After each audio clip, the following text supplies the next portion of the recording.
Hi, Caleb Howell with RedState.com, which is a blog, if you couldn't tell by my tennis shoes. I'm also a former Marine, so I may be a little unrefined here. Bravo. My question is mainly for the Warriors. We were talking about how to identify the enemy, and last week, Helen Thomas, pausing for booing, it was after the Christmas bombing incident, and they were talking with the counterterrorism czar, and her question was, why do they want to do this? And the answer was, well, because there's this warped version of Islam that is motivating them. And her question again was, why? Why would they warp a religion in order to attack us, as if that was the order that had happened? And so we got to attack America, let's warp Islam. What do you say to people who will jump through any mental hoops in order to make us the bad guy? Because her conclusion is that they are fighting a war to be isolated and sovereign, not a war against us. How do you answer people like that? Joe? We'll stick you with you're the smartest guy here. We're going to stick you with the hardest question. We got some legal advice here. Maybe we can figure this out. I'd say take the fifth. Yeah. I mean,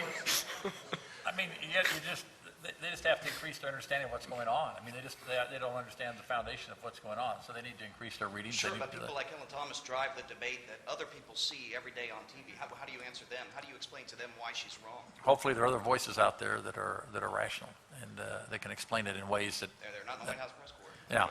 Well, let me say this, and this, I don't care about being popular, whatever. The first thing you got to do is you got to study and understand who you're up against. And you must realize that this is not a religion that you're fighting against. You're fighting against a theopolitical belief system and construct. You're fighting against something that's been doing this thing since 622 AD, 7th century, 1388 years.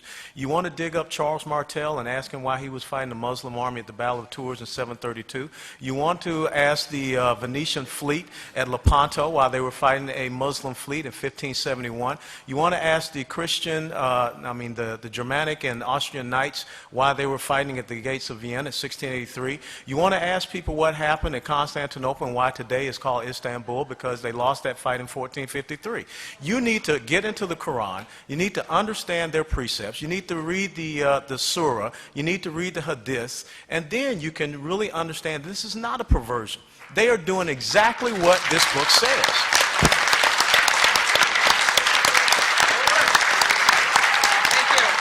But, all right.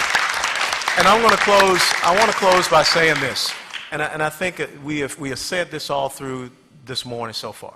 Until you get principled leadership in the United States of America that is willing to say that, we will continue to chase our tail, because we will never clearly define who this enemy is and then understand their goals and objectives, which is on any jihadist website, and then come up with the right and proper goals and objectives to not only secure our republic, but to secure Western civilization. Thank you.